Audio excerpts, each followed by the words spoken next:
It's a couple of Blackfoot covers right there from our good friend Ron Keel with Train, and Peter Cetera, former lead singer of the band Chicago, with Living in the Limelight.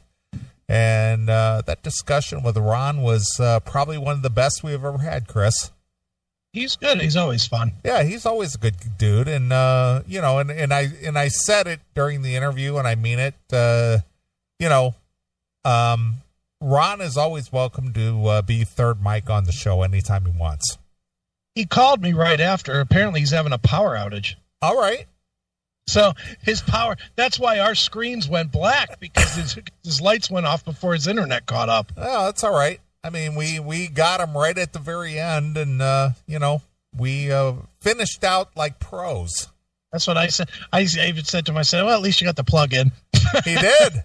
He got it all in. He said, at ronkeel.com. Boom. And out. Yeah. But that was a lot of fun. I always like to hear from Ron. He's got a lot of insight. He's got a lot of thoughts. The guy's been in the business for, 30 plus years and, right. recorded a lot of records and has gone through a lot of different incarnations from, the band Keel to being Ronnie Lee Keel to the Ron Keel band to the Badlands House band to, Iron Horse. Iron Horse, yeah, of course. I love the covers record. It's really because I was a Southern rock kid. I was a Southern rock fan. He literally hit me where it counts. All those songs are great. Train and Rockin' Into the Night. I love that shit. So really good stuff. Well, I mean, obviously that was the pinnacle of commercial radio, if you will. I mean, that was like the I remember seeing those KTEL commercials on TV where it was they would put those compilation records together, Southern Fried Rock, Leonard Skinner, and they would put like one song from like Leonard Skinner or Allman Brothers or a Marshall Tucker Band or Southern Fried Rock. Yeah, and I just remember the early 80s, 81, 82, 83, like through about 85. You could not turn on commercial radio and go 2 minutes without hearing a 38 Special song. 38 Special was everywhere for about like 3 years.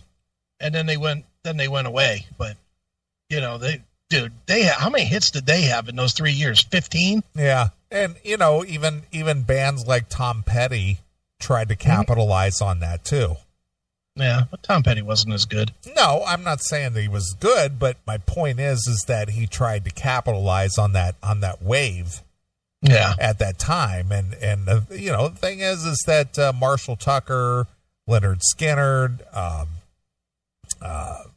Allman Brothers, they were at Blackfoot. They were at the top of their game during that era. You put Foghat in that category or no? They're right on the edge. Yeah, marginal. Yeah, because some of their songs feel it and some of them don't. Right. Yeah. Yeah, they're a little too metal, I guess, for Southern rock. Sure. But all those bands that, originated in Southern Florida, Alabama, Tennessee, they kind of, it's kind of weird how music in general seems to, focus on a certain demographic or an area like obviously LA had a lot of probably the most influence, and then of course you had the Bay Area, which our good friend Bob Nalbandian, he's going to release a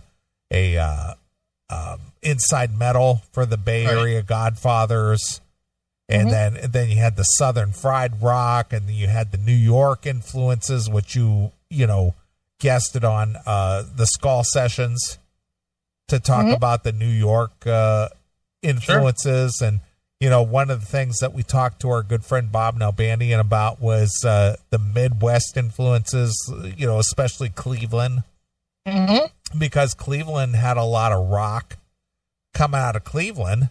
Sure. And, people like our good friend Bill Peters was very, very influential in that with his label with Auburn Records. Of course. So each area of the country sort of contributed to a certain genre at some point in time. Right, of course. So, and the Southern rock, the Southern fried rock was very big in the late 70s into the early 80s. Right. Yeah. Oh, yeah. So if you like that kind of stuff, you'll enjoy the Ron Keel release, South by South Dakota. Yeah, it's a great record. I really enjoy it. I've played it probably 15 times. I really, really enjoy it. It's out on our good friend Bill Shavis put it out on High Volume Music. All right. There you go. And just to give you, for those of you who might be interested in this kind of thing, they do Creedence Medley. Yeah.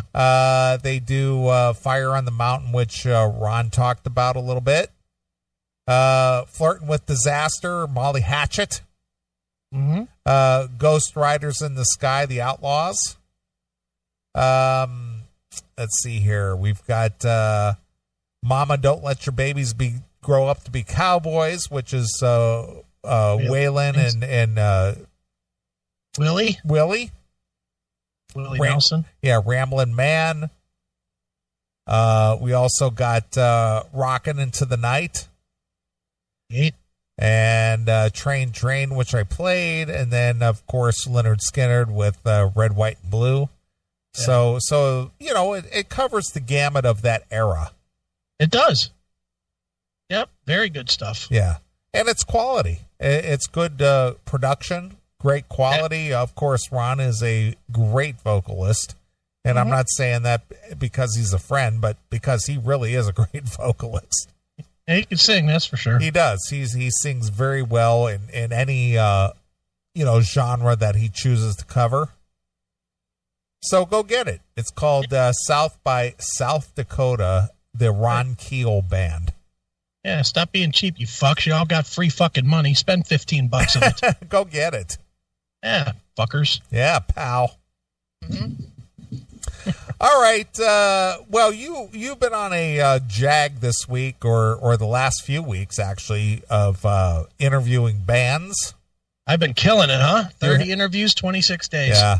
Well, again, I would love to participate in some of these interviews, but obviously these people want to do these interviews during the day, and I'm still gainfully employed, and I'm not saying that as a brag, but I still go to work every day, so I am not locked at home and can't participate in these because a lot of these interviews happen like right in the middle of the afternoon. Right. So since you work from home and you have the opportunity, you just grab it up and go run with it. Yeah, I've been tearing them up, and because of it, dude, and it's the old adage, man, that we've talked about a bunch of times, is I do not want to be behind anybody. And everybody has the same opportunity right now. Every podcast has the same opportunity right now, or most of the podcasts have that opportunity to do a bunch of interviews, which will strengthen their show. And as far as I can tell, I'm probably the only one that's doing every fucking interview. I haven't seen anybody else putting out bunches. That's for damn sure. And you know what? This is one time I'm going to say you're goddamn right. I'm bragging about that. I do that on purpose because I want to stand out from everybody else. Yeah. Well, you're putting out about an interview a day. Pretty much, yeah. Pretty much consistently you've been putting out an interview a day.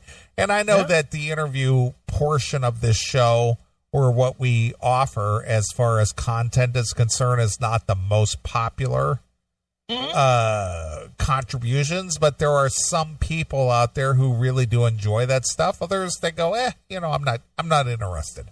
The interviews bring in new people. That's how we get a lot of our new audiences. People hear it, and it might not even be now. Like Tesla. People may not listen to the Tesla interview right now, but they might listen to it 6 months from now when they're just trolling YouTube, and they look and they say, "Oh, cool, Jeff Keith," and they'll listen to it, and they'll be like, "Oh, what a good interview," and then they'll listen to something else we do, and they'll be like, "Oh, these guys are dicks." It's like, I can't believe Jeff actually talks to these people because he's better than that, because These guys are assholes. Jeff said such nice things, and then they said about how women are pigs. Yeah. Yeah, pal. Well, I have not had the opportunity to listen to the Jeff Keith interview, so how did that go? How was the, the Jeff? Yeah, how was the tone with that?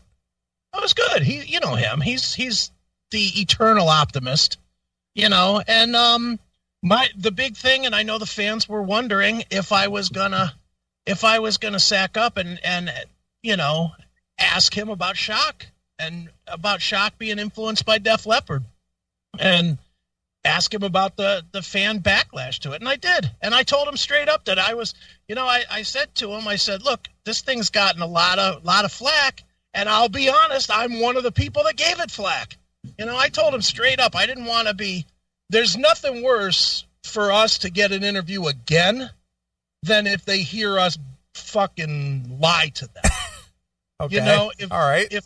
If I would have gone on with Jeff and said, "Oh my God, dude, Shock is incredible. It's the best stuff you've ever done.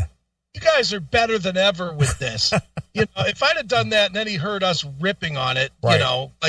Because damn well every artist has their name set up on a Google alert.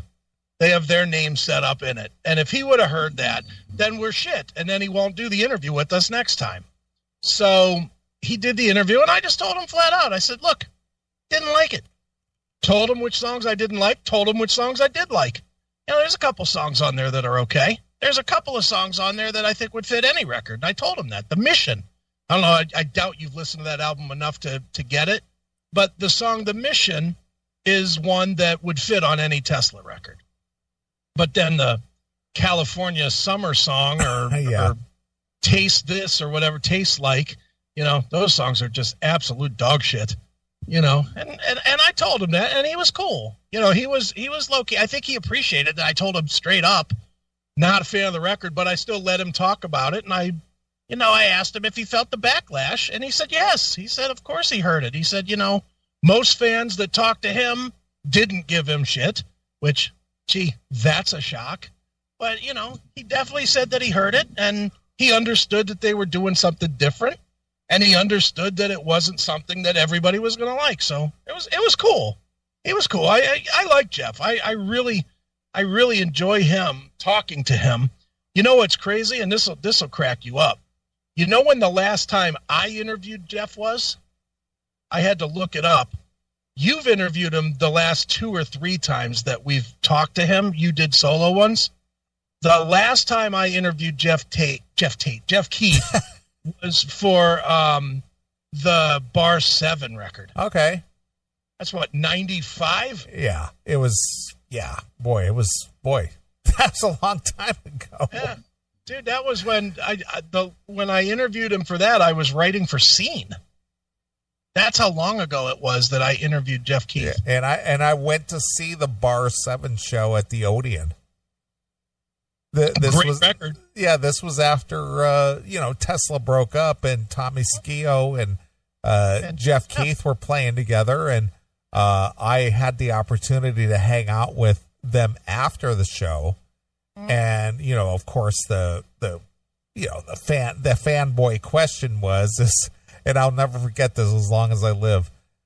I'm standing there talking to Jeff Keith, and I'm just is Tesla done? Or is this just a break, or what's going on? And he said that the gate was left open and that horse has rode out into the sunset. That's what he told me. That's what he told me. But fortunately, they got back together a few years later. But it seemed a shame to me at that point that, holy shit, Tesla just might be over forever. Yeah. Well, they definitely came back. They've been back together now longer than that first segment. They've been back together 25 years. Yeah, they've been back longer than they were together from the first time that they got together. Exactly. But here's the funny thing, and some people may remember this, and some people may not.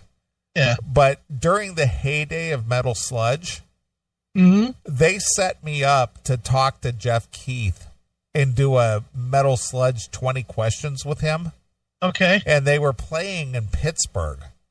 Okay. And I was on the road as a truck driver at the time. All right. And I literally had to pull over into a rest area to call Jeff at a certain time to interview him over the phone. For Metal Sludge. And they set me up with some homophobic questions. And I was just like, okay, I'm going to forge ahead and I'm going to ask these questions. Right. But I know that this is not going to go well. Right. And I asked him some questions. I can't even remember. It was so long ago. Right. But they asked me to ask him, like, have you ever touched another man's penis? And things like that, you know? And, you know, he was just like, next question. And then I'd ask him another homo question, like, has Jeff Keith ever kissed another man? And he was just like, you know better than that. What is up with these questions? You know, it was questions like that, but I asked him anyway, and I was just like, okay, I'm going to risk having this guy hate me forever. Did you use your name or did you use no, no. I I used my name. Oh, good. because it was set up through the Classic Metal Show because I was doing the CMS. Jesus Christ, no wonder we have trouble getting Tesla on. They probably remember. Yeah, but that's the thing. It's just that they, you know, Stevie and, you know, the Metal Sludge crew, Sean Card and such, were using my credibility as a quote-unquote a real radio show to, you know, nail down these interviews. Right. And they would, you know, but the thing is that my association with Metal Sludge allowed me to interview some pretty cool people. Right. And, you know, obviously one of them was Jeff Keith. I got to interview Geezer Butler. CC DeVille. Yeah, CC. Oh boy, that was a big debacle. That was the biggest debacle. Yeah, that went on for weeks. Yep. But I thought you were getting sued. Yeah. But my point is that whenever they would send me out or allow me to do these interviews, they would key in on some of the Achilles heel, I guess you would call it, of some of these artists that they knew was their, I don't fly with that. But they would give me questions that would breach that. And I would ask them, and it was just like, yeah, what the fuck is this? Why are you asking me that question, you know? And it's, you know, Jeff Keith is like, yeah, I don't fly with the whole gay thing. Right. You know? Did you ask fucked up questions to Geezer? I don't think they gave me fucked up questions for him, to be honest with you. Even me, who's ballsy as fuck, I don't think I'm going to ask Geezer if he ever touched another man's dick. No, they didn't. I don't think they sent me questions that were, you know, controversial. But for Jeff, there was like 2 or 3 questions in there that were very homocentric. and I asked him, and he was just like, you know better than that. Right. You know, he got a little Tesla with me. Testy. But I've hung out with Jeff on probably 3 or 4 occasions. And he's always been really nice. And of course, so, you know, we had a fan in Tommy Skio there for a while. I mean, obviously we haven't been in contact with him in a decade. You know what? I've been in contact with Tommy's people anyway in the last month. Really? We are going to get Tommy on. Tommy has a new band and a new record. I saw that. And I have talked to his people about getting him on. So even at this point, Tommy has people? Well, he has a guy. You know, it's hanger-on guys. It's hangers-on guys. I think it's just the drummer, to be fair. I don't want to shit on the guy totally. I think he's the drummer in the band. Well, again, we enjoyed having Tommy do a CMS takeover show. Jailbait. But that was a long time ago. That's the all-time classic clip of him say, "Do you have that handy somewhere?" I do. Let me pull it up here. See if I can find it real quick. Right. He just starts on young women, young girls, jailbait, like a jailbait. Total fucking creep. Let's see here. Got to be honest, I don't think I have that. All right. I mean, I have it, but I just don't have it handy. Yeah, it's fine. I just remember him just absolutely creeperish. Well, it was really funny because, you know, the commentary he made about me specifically, about me, you know, I thought to myself, Neeley, what kind of a name is Neeley? And then Chris told me his first name is Wendell. And then I thought, oh, yeah, that kind of makes sense. Good choice, Neeley. Yeah, I'm thinking, what the fuck, Wendell? Just so funny. Tommy was great. He was great. He was easy to work with. That's why I wish he wouldn't have just disappeared for a long time, because I could have seen him becoming a regular on the show. Easily. Because he is very funny. He's a lot of fun, man. But what was really funny is that when we interviewed him prior to him doing the takeover, he was just like, you know, I think that you guys actually get me. I think that you understand. It's like we're like Dr. Phil or something. Well, we weren't asking him, so what's it like to play with Jeff Keith? That had to be great, right? Yeah, we didn't ask him any of those questions. No, we were just asking him kind of like real personal questions. It's like, yeah, you know, you kind of guys kind of get me. You know, I really feel like you understand where I'm coming from. Yeah, he's good. I like him. Yeah, I do too. We'll get him back, and I have been talking with I think the drummer, somebody in that camp. Right, his people. His peeps. Well, why don't you have his people have lunch with your people? That would be me. And then you can kind of set this up and, you know, have Tommy come on the show. You know who our people is, right? Me. When people ask to talk to the Classic Metal Show's people, I'm like, right here, dude. Right. Here I am. Well, when people want to talk to the manager, that's me. Yeah, I'm going to send a letter to your manager. All right, go ahead. Have you taken off the air for your thoughts and opinions and your outrageous commentary? Let me give you that. It's P.O. Box 1251. You know, send it there. Attention, manager. So funny. People are stupid. They are stupid. Yep. That's why we hate everyone. Amen to that. Yeah. All right. You sent this over earlier since we were talking about doing interviews. Yeah. You spoke with guitarist Mitch Perry this week. I did, yeah.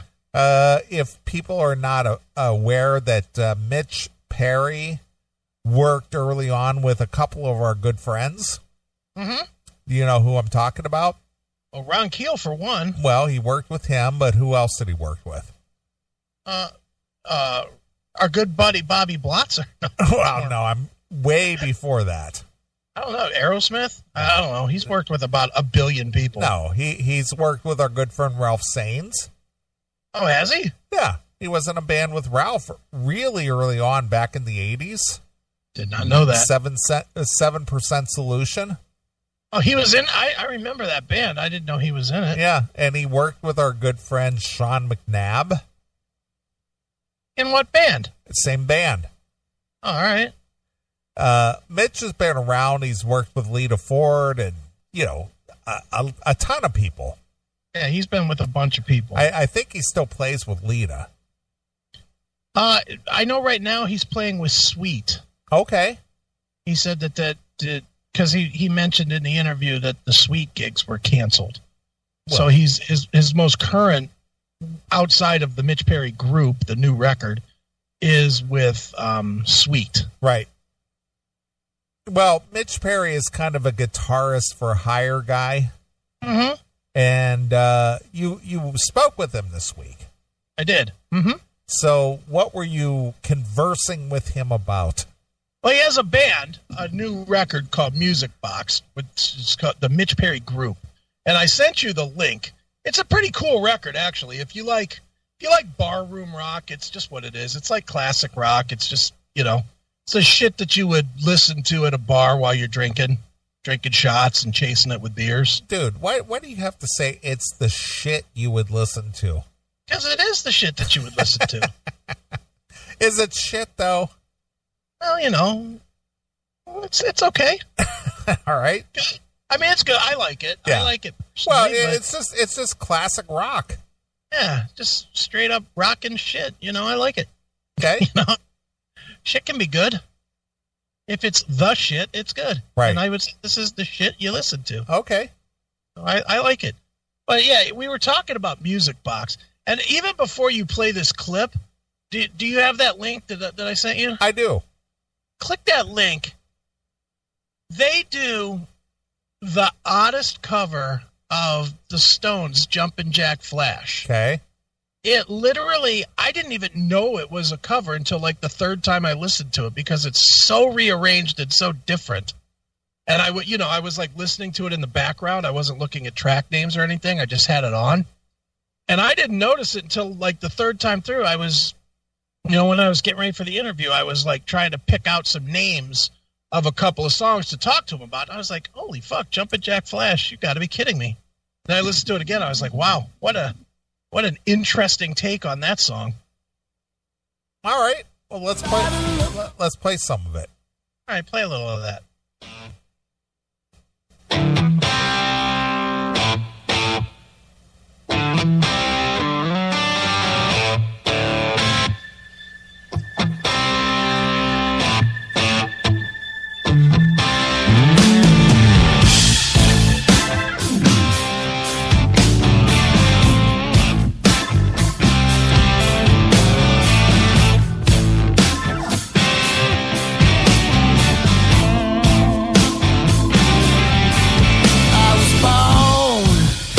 Well, obviously, it's slowed down a lot, quite a bit, and they throw the Hammond B3, keyboard in there. Right. All right. In a crossfire hurricane, and I howled in the mall in the driving rain. Do you know who's on vocals? I can tell you in a second. It is some guy. Yeah, I know. I kind of recognize a guy. Some dude. But it's very kind of a bluesy. It's kind of a very bluesy take on Jumpin' Jack Flash. Yeah, it's real different. What's the names? But it's slowed down, way down. Mm-hmm. All right. I don't know. Some guy. All right, let's play some England. more. Keith England. All right, here we go. I was raised by two this bearded hag. I was schooled with a strap right across my back. It's alright. It's just a gas. Yeah, it's alright. Jumpin' Jack Flash, it's a gas, gas, gas.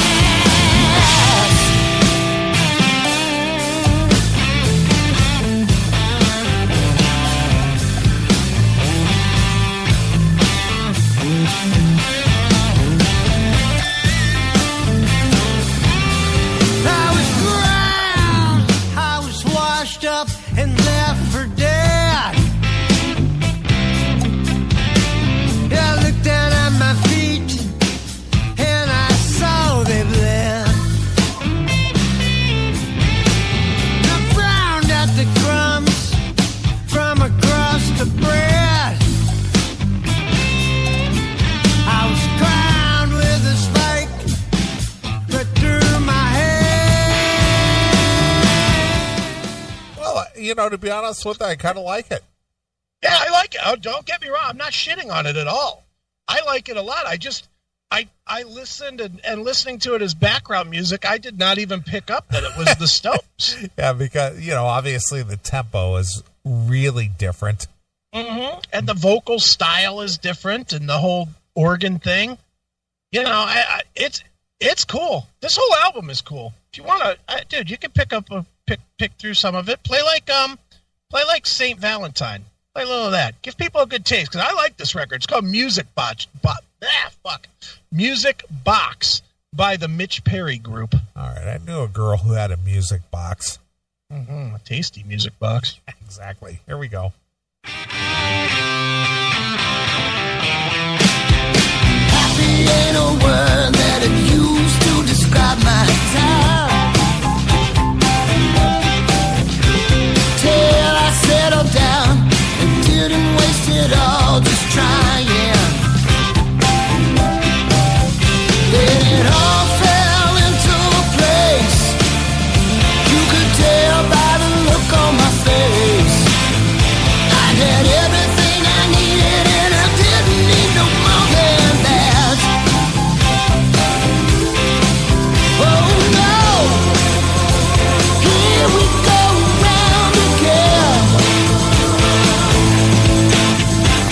I should have known better than to let you be more than a friend. You know what that reminds me of? Who? What does that sound like to you? Small Faces? No.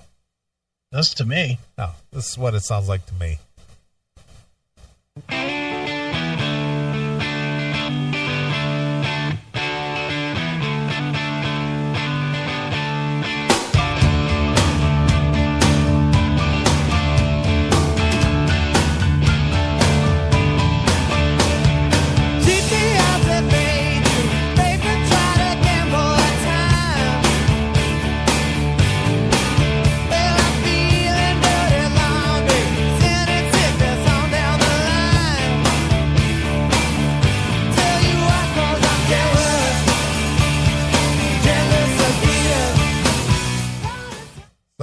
Sound familiar? Does. Now, let's try one more to see if it sounds familiar. Give me 7 O'Clock by the Choir Boys or London Choir Boys. All right. I don't know if it's called Choir Boys now or London Choir Boys, but the song was, "It's 7 o'clock, time for the party." All right. That song's sort of the same, too. All right. Let's check this one out. All right. London Choir Boys, 7 O'Clock, you said? Yeah. Mm-hmm. 7 O'Clock's not coming up for them? Can't believe that's not the number one tune from them. Surprisingly not. Come on. Really? Let's see here. Go through another search here real quick. Nope. Not coming up. I'll send you a link. Oh, there we go. 7 O'Clock Choir Boys. Yeah. Do you not know this song? I probably do. I say this was a hit in the 80s. Even I remember it. For some reason I can't pull it up. Hold, please. Hold. I'll copy. Which email you got open? Both. Send to the CMS Neeley. I got it. Here it is. All right. I got it.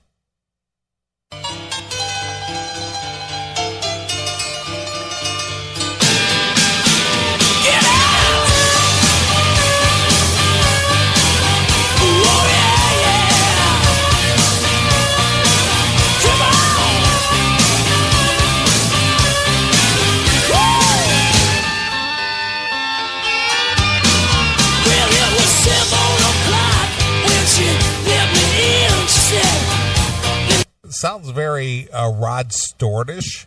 Yeah, exactly. Like Faces, Small Faces. Exactly. Yeah, exactly. What's your kind of thing? I go, ooh, yeah, ooh, oh, yeah. Too bad hair, she looked and smiled, yeah. I need some coffee for a little while. I go, ooh, yeah, ooh, oh, yeah. She just a sweet. So many of those songs sound so much alike. Yeah, they do. You don't know that song? I do. I do now that I'm listening to it. It's been a long time since I've heard it. I was going to say, I would have swore you would know that one. I do know that one.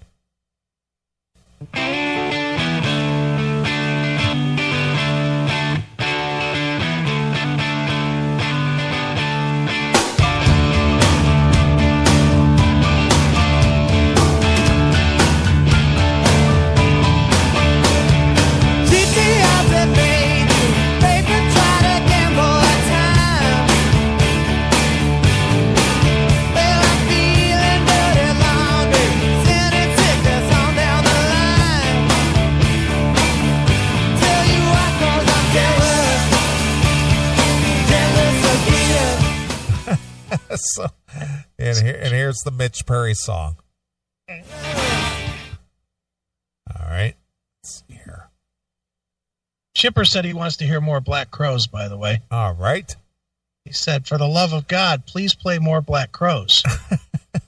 Okay, Chipper, we will. All right. Best. Happy ain't a word that it used to describe my time. Till I settled down and didn't waste it all just trying. Then it all fell into place. You could tell by the look on my face. I had everything I needed and I didn't need no more than that. Oh no, here we go round again. I should have known better than to let you be more than a friend. If things never go as planned, now we face off on the stand. I've seen it coming when you came along. Saint Valentine sang his last song. All right. All those songs very similar. They are. Yeah, the Mitch Perry record is very good. Yeah, I haven't listened to it, but just from those couple of clips we played, I think I would like that quite a bit. Well, you have the album. Give it a listen during the week. I will.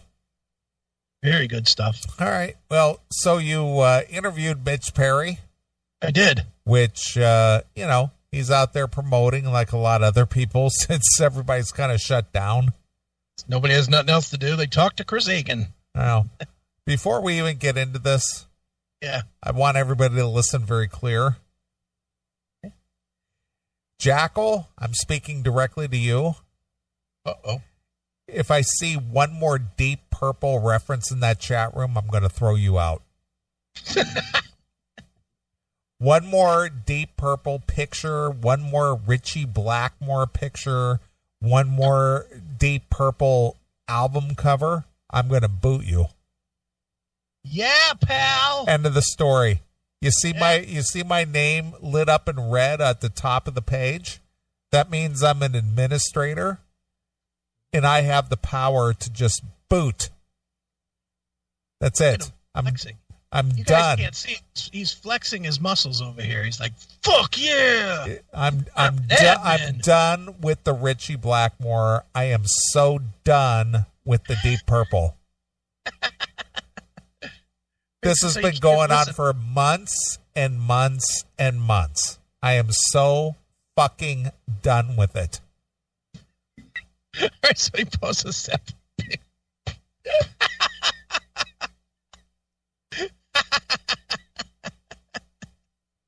That's all I got to say. There you go. All right. All right. So anyway, you spoke with Mitch Perry this week. I did. Mm-hmm. And, one of the topics that came up, just because I had a little time with him, was his time in the Bobby Blotzer's Ratt. Which was very brief, actually. Very brief. How many shows did he play with Bobby? Not a lot. I mean, what, maybe 10? I don't even know if there's that many, to be honest with you. Because he was like the replacement to the replacement, wasn't he? Yeah. So I think that maybe he played 2 or 3 shows at the most. Wasn't a ton, I do know that. But he was in that mix. So I asked him about it. And yeah, though he really didn't have a lot of love for Bobby Blotzer's Ratt. Well, I like the fact that you actually brought it up. Oh, why? Why wouldn't I? No, I wouldn't. I'm not saying you wouldn't, but I just love the fact that you actually made it a part of the interview. Of course. Dude, got to do something to get on Blabbermouth. Of course. All right. Well, anyway, Mitch Perry apparently was not a fan of being part of Bobby Blotzer's lineup of quote-unquote Ratt. Oh. Wait till you hear it. He literally says, I didn't even tell anybody I was in the band. Of course not. I mean, it's not really a band, is it? Well, he'll address that. All right. Well, here we go. Talk a little bit about the Ratt experience, because it just seemed like it was so much turmoil and almost to the point that what you guys were doing on stage almost got lost in the mix. Yeah, well, this is a funky question. I mean, Bobby, I've known all those guys since before they were Ratt. I like the fact that he said this is a funky question. He's already like, oh, no. Yeah. I was hoping nobody knew. Okay. I mean, we go way, way back, and that's everybody in that band. When Bobby called me and asked me to do that, he offered me decent money. I knew all the stuff that was going on between all the guys. Mm-hmm.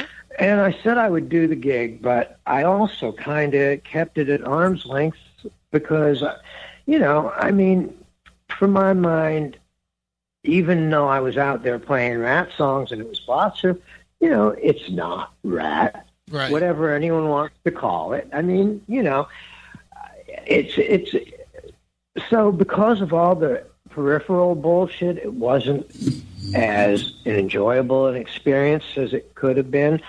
The other guys in the band, Brad and Josh and Stacy, were all great guys. So on that end, it was fun to play those songs with those guys. But I kind of stayed out of being. I did never post, hey, I'm playing with Ratt here. I showed up at the gigs and played them and went home and tried to stay out of the the insanity. Yeah. I had a much meaner word for it, but it was just it was a short period of time, and it was fun to play those songs. I got to tell you, I always loved Warren's playing. Sure. Once I had to learn his stuff, I hated it. That's saying a lot. I hated it. Yeah. I learned Warren's stuff and I hated it. You know who I would love to see the reaction from? Warren? No, our friend John. John who? John Levin. Oh yeah. He would never come on here and do that. But he loves Warren DeMartini, and and again, I'm a fan of Ratt. I love Ratt. Mm-hmm. And Warren, along with Robin Crosby, mm-hmm. were a team. Yeah. And to hear him say that I listened to the Warren stuff and learned it and I hated it. That's funny. It is funny. All right. But at least he was honest, and that's what I like about the interviews that we do, is that somehow, some way, whether it's you or myself, we get people to say stuff that they would never say on anybody else's radio show or podcast. They get comfortable. That's what it is. They do. That's the whole thing. It's just like, I can kind of let loose and really speak my mind here. And it's just like, I hated Warren DeMartini's part in Ratt. Yeah. All right. Hear that on other interviews, I'm quite sure. All right, here we go. Hey, why did you hate it? Because it was difficult to play, or because it was so good. He's got a really, really incredible, unique way of phrasing, and so you really, there's certain gigs. Okay, like when I play with Sweet, I love it because I don't even have to think twice about what I do with the band. Yeah, because their guitarist is not like one of the top of the food chain that you remember. You go, yeah, isn't that the guy from Sweet? Give me some Sweet. Can you give me a little Sweet? I don't even. What's a Sweet song? Well, they obviously did Fox on the Run. Well, when I hear that, I always think, man, what incredible guitars.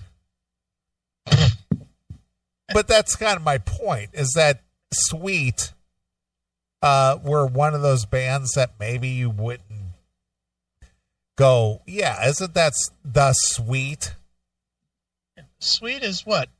Basically just riff guitars, right? They don't really do they do a ton of soloing? Ballroom Blitz, is that them? Yeah, that's them too as well. Yeah, come on. There's not a lot of big guitar in that either. They got Fox on the Run, Ballroom Blitz, Love Is Like Oxygen, Little Willie won't go home. Yeah, he'll go home for me because I can't stand that. But you see, there's nothing about their songs that stand out as far as a great guitar riff. Right, it's like 60s playing. You know, it's one step past the Beatles. But Fox on the Run is their most popular song. Okay. All right, here we go.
See, I'm not hearing anything that's like really guitar driven there at all.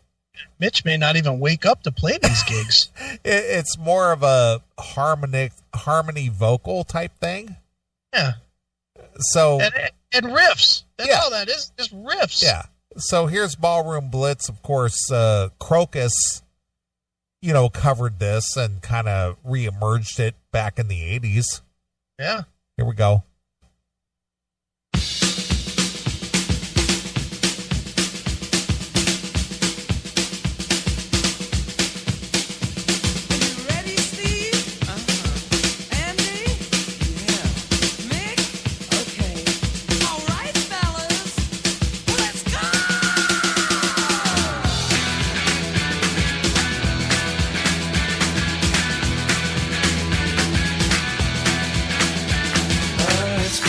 So hard living with the things you do to me. My things are getting so strange. I like to tell you everything I see.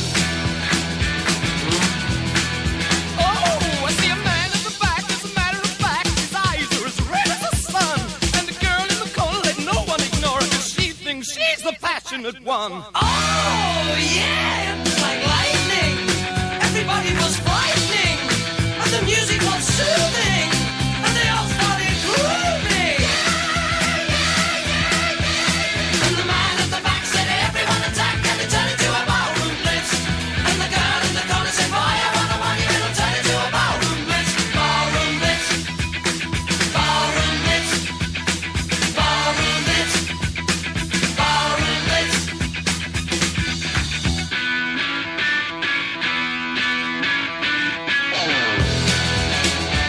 See, there's nothing there that's identifiable as like a solo breakout. Oh, he's just playing chords. Yeah, that's it.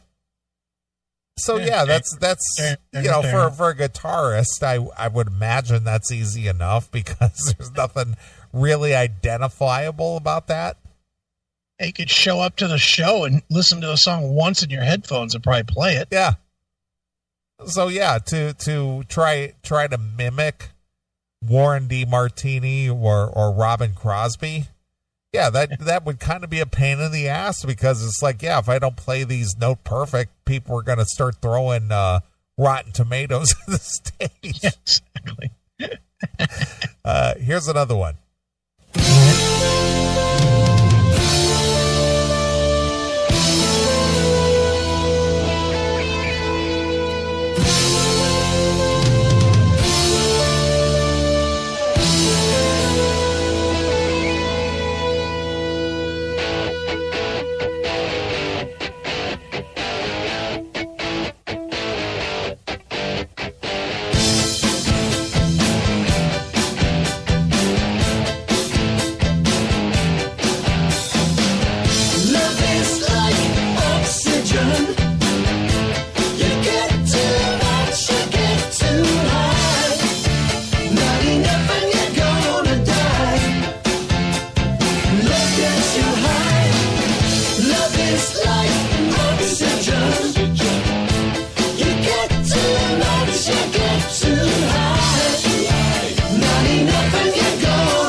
I'm not hearing anything that identifiable as far as the guitar is concerned. No.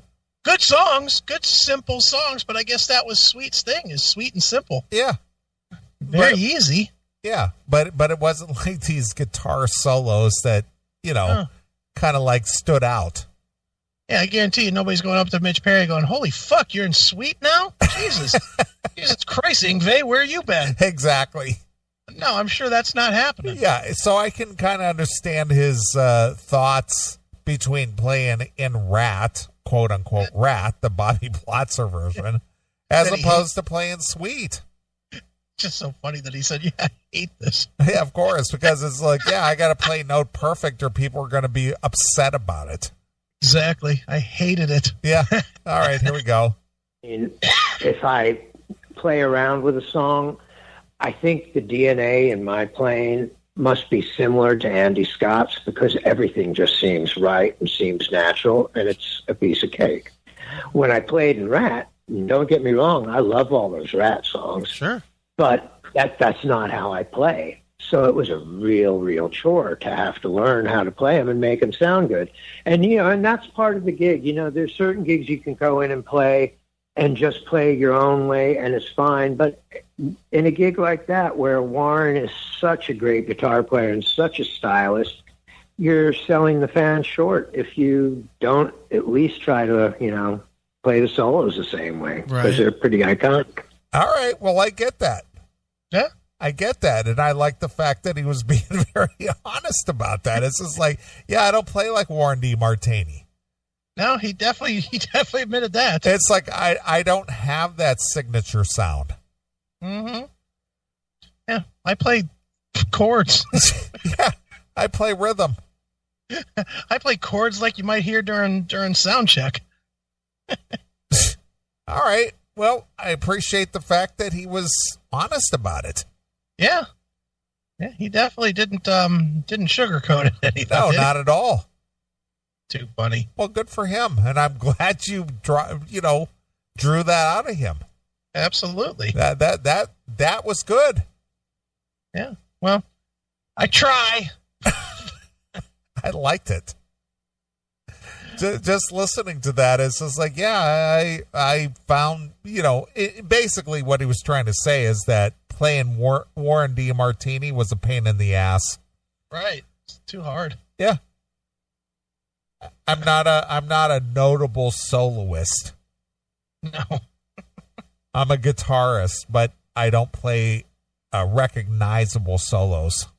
Right. All right. Fair enough. So there you go. All right. Cool enough. I like it. Yep. All right. Since we're talking about Ratt, mm-hmm. Are we allowed to play this new single or not? We are. I got it directly from Eric and told him I would play it. All right. Well, Stephen Piercy has a new solo that is in collaboration with our good friend Eric Ferentinos. Mm-hmm. And it's called All That I Want. Yes. And it's very Ratt / Stephen Piercy solo. Mm-hmm. And you're going to hear it here first, exclusively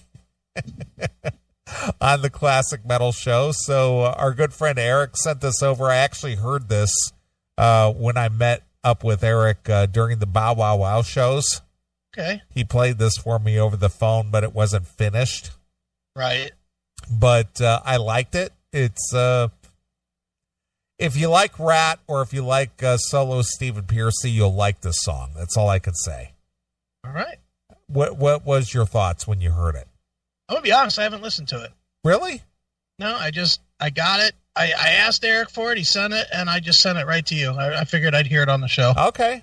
All right. Well, if you like Ratt, and again, I saw people posting it in the chat room. We didn't even talk about this, but I see that Geico has a commercial. Yeah.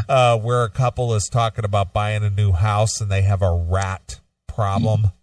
Mm-hmm. I saw that. And I've actually thought it was kind of funny.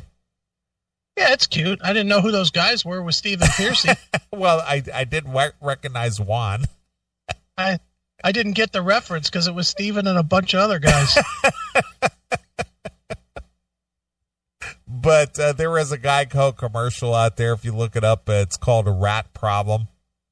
Mm-hmm. But regardless of that, this is a new song that features Stephen as well as our good friend Eric Ferentinos, who I'm going to assume that he probably wrote this song. I'm going to think that that's true. Yeah. So here's your opportunity. Hey, look at that picture. If you saw that picture, would you think, hey, there's Ratt? No, that's Stephen with his solo band. It's Stephen with some other dudes. Yeah. And when did Eric get a wig? That's what I'm thinking. When did Eric get that wig? Right. Because that should be Eric there, not that fucking Jordan guy. I agree. But Eric was so kind to share this with us, so I'm going to share it with you here on the Classic Metal Show. So here's some brand new Stephen Piercy solo. This is called All That I Want, exclusively here on the Classic Metal Show.